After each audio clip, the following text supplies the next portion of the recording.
Okay, so video number 4. This is probably going to be the most important video that I've done so far when it comes to the business of worming, okay? So anybody that gets into this business, you're going to find out real quick that you're going to make mistakes and that you don't know everything, all right? And I certainly don't know everything about worms, and I'm not really sure that anybody does. But one of the things that we learned kind of quickly doing this was you think that you're buying red wiggler worms on the internet, and then you find out that you didn't buy red wiggler worms on the internet. And what I mean by that is there's 2 species of worms that look a lot alike. One is the red wiggler worm that everybody talks about and everybody kind of wants to use, and the other is the blue Indian wiggler. And the blue Indian wiggler is a pretty good composting worm.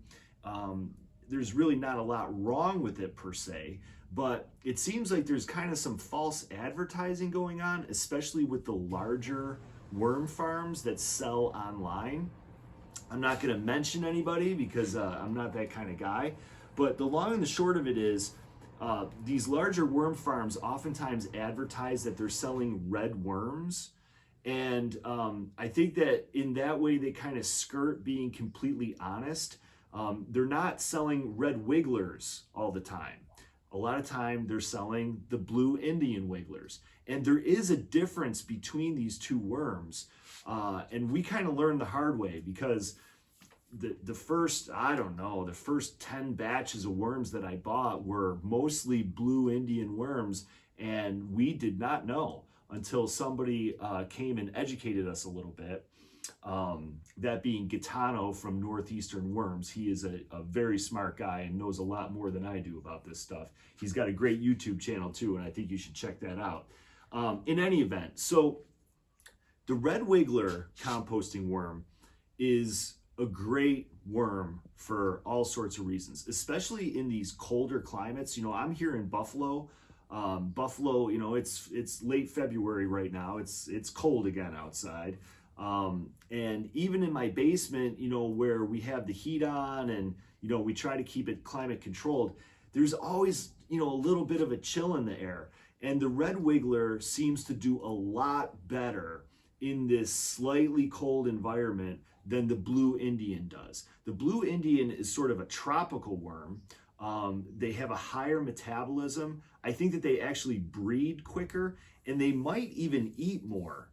So for composting purposes, they might even be better. However, I think if you're in the worm business, you want to make sure that when you think you're buying red wigglers, you're actually buying red wigglers. And the only way you can really do that is to find a source that is reliable. Okay, so I mentioned Gaetano from Northeast Worms. Gaetano is a reliable source. You know, if you buy worms from Gaetano, and I think I don't think he's selling right now because he's in Rochester, and I think he's waiting for the temperature to go up a little bit. But if you order worms from Gaetano at Northeast Worms, you're going to get actual red wiggler worms. You know, he's an honest guy, and he sells exactly what he says he's selling. The other company that I have found to be very reliable is Buckeye Organics out of Ohio. They, as far as I can tell, every shipment of worms I've gotten from them have been actual red wiggler worms. But I wanted to show you guys today how you can tell the difference between these worms, because it is kind of important, you know. And so okay, so I've picked out some of these red wigglers here, and I want to show you, you know, how we can tell a red wiggler. Ooh. Number 1, the red wiggler has a clitellum. Actually, both worms have a clitellum, but the red wiggler, the clitellum is much more noticeable. And the clitellum is this band that's around, this ring that's around the worm. That's actually where its reproductive organs are.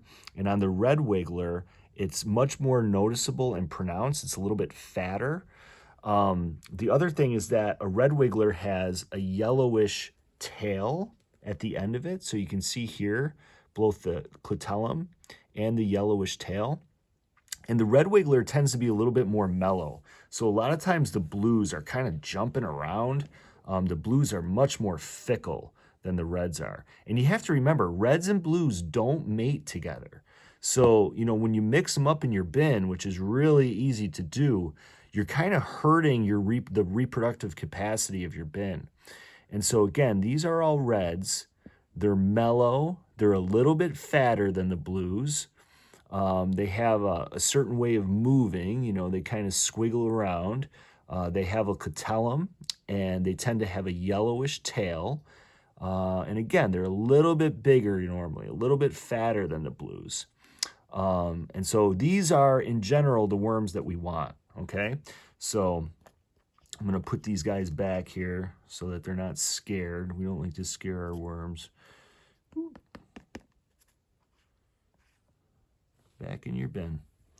Okay, and then moving over, I pulled out some blues out of this bin. And you'll see the blues are a little bit skinnier. You know, it's very hard to see the clitellum on a blue. They do have them, but it's not as pronounced. The blues do not have the yellowish tail, and they tend to move kind of like an accordion. Instead of like snaking around, they sort of accordion forward. And they tend to be a little bit more active. And what we've noticed here is that they tend to be a lot more sensitive to temperature changes. So like if you water your bin or something like that, and the water is not the right temperature, the blues might kind of freak out. And I've also heard that the blues are sensitive to barometric pressure. So like if you're gonna have a thunderstorm or something like that, a lot of times the blues will try to crawl out of your bin. Oh, we don't want anybody escaping. You gotta get back in here, little guy. And so, yeah, you know, it takes a little bit of practice to be able to tell the difference between blues and reds. And man, you know, once you mix them up in your bin, it's a real pain in the butt to try to separate them, you know? So to the best that you can, you wanna keep your bins just reds or just blues. And like I said, there's nothing wrong with the blues. The blues are good composting worms, but here in Buffalo, I'm definitely gonna prefer red wigglers because they seem to be a little bit less sensitive to the cold temperature. The reds, I think, are easier to sell. You know, so if you're trying to sell worms as a business, you know, people want red wigglers. Those are the famous worms. And when they find out that you have been selling them blues, you know, you're gonna piss your customers off, for lack of a better term. I know I was a little pissed off when it was explained to me. You know, Gaetano came here. You know, Gaetano's in Rochester, which is not far from Buffalo. And when I buy worms from Gaetano, a lot of times he drops them off personally. He's a great guy, and he gave us a lesson here, you know, how to tell the difference between blues and reds. And I was pretty disappointed when I found out that I had been buying a bunch of blues and just didn't know any better, you know? And so from a business standpoint, you know, if you can help not pissing off your customers, it's probably a good idea. So that's about it for today. This is a big deal though. And this is one of these things that when you get into worm farming, you got to be able to tell the difference between blues and reds. You want to know how each worm is going to react differently in different environments. And when it comes to selling worms, you want to be honest with your customers, you know?